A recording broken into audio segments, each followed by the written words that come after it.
I want to welcome you all back to a new lecture. I'm happy that you're keeping up with the consistency in this course because that's what it really takes.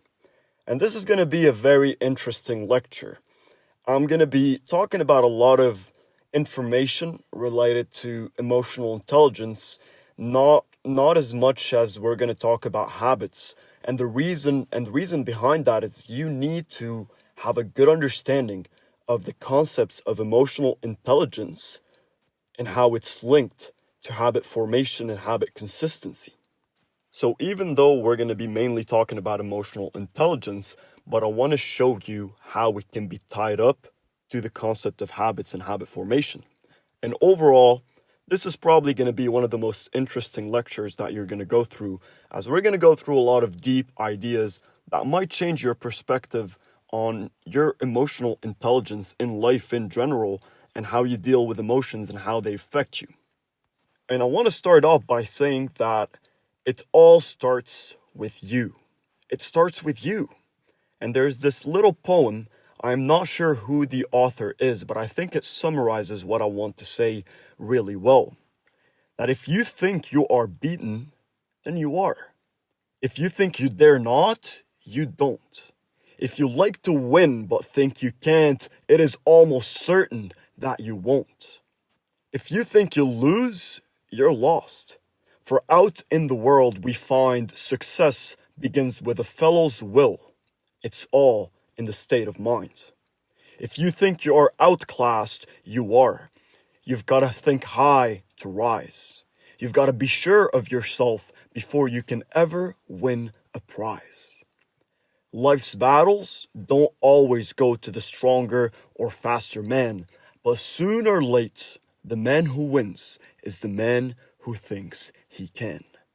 And by man, I mean a boy or a girl. Whoever it is, any person who wants to win is the person who thinks he can. So, what does that really mean? If you want to start implementing a habit, and you have this little voice in your head that's saying, it's going to be really hard. I can't do it.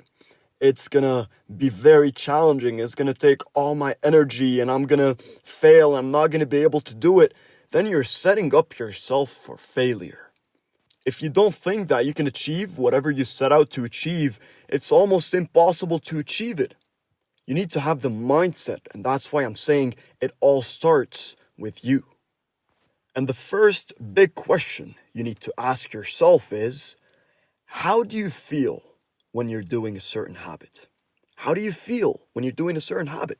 You need to ask yourself this question because this question will have a reflection on emotional intelligence and how you feel and your mindset that can really show you some loopholes. And once you see the loopholes, you can cover them. So let me first ask you, if you are trying to implement a new habit and you feel negative emotions when trying to do the habit, then what do you think will happen eventually? Well, obviously, you're not going to want to do a habit that makes you feel bad, that makes you feel negative emotions. That's just the way the human brain works. And second off, what if you're trying to eliminate a habit and you have a positive emotional state linked to it? What do you think will happen? Well, you might quit while you have your willpower and your motivation, but then when you're feeling stressed, you're going to have to do something that brings you into a more positive emotional state. And if the habit you're trying to eliminate is something that brings you into a positive emotional state, you're going to fall back into it. Hence why, for some people, it's so hard to quit drugs and narcotics or alcohol or smoking, is because when they stop, their brain starts generating those stress hormones, the cortisol. And once that happens and they feel this little feeling of discomfort and those negative emotions, they scan their environment to see how they can compensate with more positive emotions. And guess what? The habit they're trying to eliminate is linked to a lot of positive emotions, and so they relapse. And it's not just a question of how you feel about the habit in general, but how do you feel before you do the habit? How do you feel afterwards? And how do you feel during the habit? Because if you feel stressed before the habit usually, and then during the habit, you feel awesome, amazing, positive emotions. And then afterwards, you feel regrets and you feel this negative mindset that you get put in. It's kind of counterproductive because you're getting the reward when you're feeling positive emotions during the habit. But if how you feel before, after, and during the habit is all linked to negative emotional state that you want to avoid, that you don't like, then this is how you start moving towards effectively eliminating a habit. And vice versa. If how you feel before, after, and during a certain habit is positive, then it's easier to implement the habit. And I gave a lot of examples that you can think of and you can relate to. My client who wanted to get in better shape and improve his health, who wanted to go on a run every day, and he felt excited before the run. He felt excited and joyful during, but then afterwards he felt drained and tired and uncomfortable. And that's why he was having a hard time keeping up with the consistency. And when he started running for a shorter amount of time, to the point where he would get back home and he's actually feeling energized and uplifted, then he had no problem keeping up with the consistency. So you can see how that can reflect on any habit you also have in your life. You can pause this video and think about it right now for a second. Now, you need to be aware of this concept, that there is a connection between our emotional state and the brain's stimulus. In a book called Think and Grow Rich by Napoleon Hill, the author talks about 10 things that stimulates the human brain on a conscious and subconscious level. And this is the list you see in front of you. And you can see that there are numbers from 1 to 10. And the numbers represent the intensity of the stimulus. 1 being the most powerful stimulus and 10 being the least powerful stimulus. Number 1 is the desire for sex expression. And this happens specifically on a subconscious level. It stimulates our reptile brain for the purpose of procreation. The second one is the desire for love expression, for finding a partner with whom you can share intimacy, with whom you can share a relationship, with whom you can exchange the desire for love expression. The third is the desire for money, fame, and power. The desire to become rich, the desire to become a powerful leader, the desire to become a famous celebrity. And the fourth one is music as a stimulus. And you're all aware how you can be sitting at work feeling absolutely amazing, you're on top of the world, and then you listen to a song that reminds you of an awful memory, and before you know it, your entire body chemistry changes, your entire mindset of how you feel and how you think changes in a second because it was stimulated by the power of music. The fifth is the desire for friendship and belongingness, to find friends, to belong to a certain group of friends and to have people you can talk to. The sixth is the desire for mutual harmony and community. So not just friendship, but also finding a community where you belong, a community that has this harmony with you and how you think and how you feel, your culture and your essence and your personality. The seventh is the desire for mutual pain or suffering. It's knowing that what you're feeling in terms of pain or suffering, that you're not feeling that alone, that there's somebody else who feels the pain and the suffering that you felt that can relate to it. The eighth is the expression of root beliefs. The ninth is the expression of fear, and the 10th is alcohol and narcotics. Now, it's very important to know how our emotions are linked to what brain stimulus, and what stimulus is the goal we set out that's linked to the habits that's also linked to that brain stimulus. So if that didn't make sense, I'll try to make it a bit clearer. When you want to start doing a habit or stop doing a habit, you have a purpose, a goal. And the goal has implications. What are you trying to get out of the goal? What is the vision? What is the purpose? What is the reward you're trying to seek? And this reward will be linked to some sort of brain stimulant, to an idea that's linked to one of those brain stimulants. And the emotional intensity that you're going to feel after, before, and during the habit is going to vary in intensity depending on the brain's stimulus. So to kind of understand how this is related to habits, emotions are not unique. They vary in intensity, as I said, and they vary in effects based on the related mental stimuli that generated the emotions. Emotions of love towards a partner, reflecting on love expression, is a lot more intense than the love towards a friend linked to belongingness and community. There are different levels on which our emotions get expressed depending on the related stimuli that initiated the emotion. So emotions also snowball accordingly, meaning that an emotion or a feeling initiated by powerful stimuli have a lot more power and control over us. And at the same time, it works both ways. About 10 years ago, I read a book called The Power of Now. And I read a statement inside of it that really left me wondering for years. And the statement is, how can love turn into hate in a second?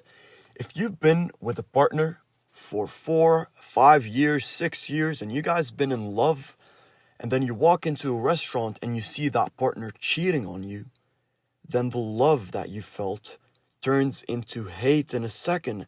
And I was just wondering how is that even possible? And when I came across the different brain stimuli, I became more aware of it.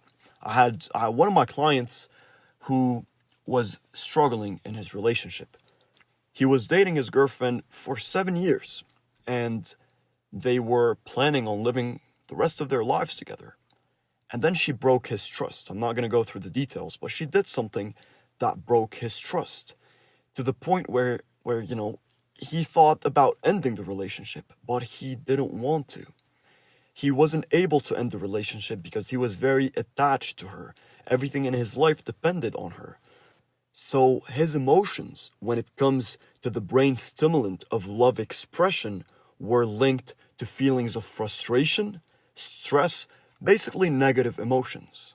But he was still not ready to let go of her, even though she was causing him a lot of pain and a lot of frustration. And then I asked him a question, which was one of my biggest breakthroughs in my discovery on emotional intelligence. I asked him, do you think that if worse comes to worse, you guys break up, do you think that one day you'll be able to find a better partner? And he was silent for a few seconds, and then he said, no, I don't think so. I don't know. Now, for you listening and hearing this answer, you probably didn't think a lot about it. But for me, that answer changed the system. The reason why is because I understood why he wasn't able to break up with her, why he was so attached to her, and why as soon as she broke the trust between them and he was feeling frustrated, that this affected his entire life, that he wasn't able to sleep well, he wasn't able to talk to his friends or go out or do anything. He wasn't able to even focus on his work and career, even though he had big dreams and big aspirations. And the reason being, it all started with the question of, do you think you can find somebody in the future who is a better partner?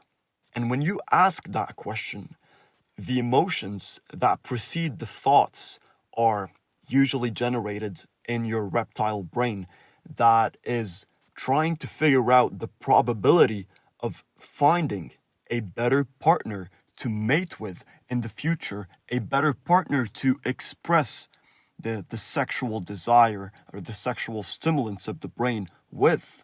And when he thought that he could never find a better partner in life, and that his desire for sex expression was satisfied and content with his current partner, even though everything else was a mess, he was not ready to let go. And the beauty of it is that when we started working on his self-esteem, and he got to the point where he subconsciously believed that even if they broke up, he can find somebody better. All of his frustration and fear and stress just instantly and magically disappeared. That's how powerful the brain stimulants and the levels of intensity of emotions linked to them can affect our brain and our behaviors. And this works both ways with positive and negative emotions. If you're trying to call your friend and he or she are not answering, you will not get as frustrated as you would if you're trying to call your partner and they're not answering. Because the negative emotions of frustration that arise with the event that's happening are a lot more intense when it comes to the stimulant of love expression. And when one emotion linked to a specific stimuli is altered, the new emotion will match it in intensity, but oppositely or coherently based on the harmony that exists between both emotions. And when we find emotional ease with a brain stimulant that's stronger than other stimulants, it will usually have a counterproductive effect where we get satisfied with the emotional state linked to the stimulus and we wouldn't really care much about the rest. I had so many instances where I talked to people and they always had friends and they had a lot of friends and they were so happy about it. And then they started dating someone and they started moving away from their friends slowly but surely because, and even though they noticed that the relationship with their friends is not that great anymore, they didn't really care to put in much effort into it because their emotions linked to the stimulants of love expression and sex expression were satisfied, were comfortable, and were positive, which had a counterproductive and counterintuitive effect on their friendships and on a lot of other things. Because failure to find emotional ease or comfort with one stimulus would push the brain to find ease in a greater stimuli, linked to the emotion that would stop the snowball accumulation and reverse engineer it with comfort and ease. And when not found, it will keep escalating until it is expressed one way or another to find comfort or ease, to find pleasure, which our reptile brain is always trying to seek. And with habits as well. Based on the goal behind the habit, we form a mental stimuli that generates emotions. And the emotions vary in intensity based on the mental stimuli linked to it. And the problem arises when we feel certain negative emotions linked to a powerful mental stimulus. And unable to find relief linked to one stimulus will lead us to try to find this relief with an opposite emotional state linked to the same stimulus or to a different one. And when trying to compensate the emotional state linked to one stimulus with another emotional state linked to a weaker stimulus, the current emotional state will always have the upper hand as it is much more influential and powerful. But let's link all of that to habits now. That's exactly why it's important to establish a strong, stimulating purpose, a vision, and a goal behind the habits you're trying to eliminate or implement. I don't know if you remember the example I gave of a client of mine who she wanted to quit smoking. And at first, she wanted to stop just because she didn't like it. But when she realized that this might affect her relationship and it might lead her to lose her partner, she was able to stop. She was able to stop because her purpose when it comes to stop smoking was related to the desire for love expression and maybe for sex expression as well. So make sure you have a vision. You have a goal behind the habits you're trying to eliminate or implement and know the purpose of what exactly you're aiming for and what is it going to stimulate inside of you. Because the more intense your positive or negative emotional state is, depending on the case you have, the better chances you have at reaching your goals. I know this was a heavy lecture, that it's a lot of complex information, but it's important for you to understand it. At least understand some of it and how it's linked to habits. And now, let's go to the next lecture.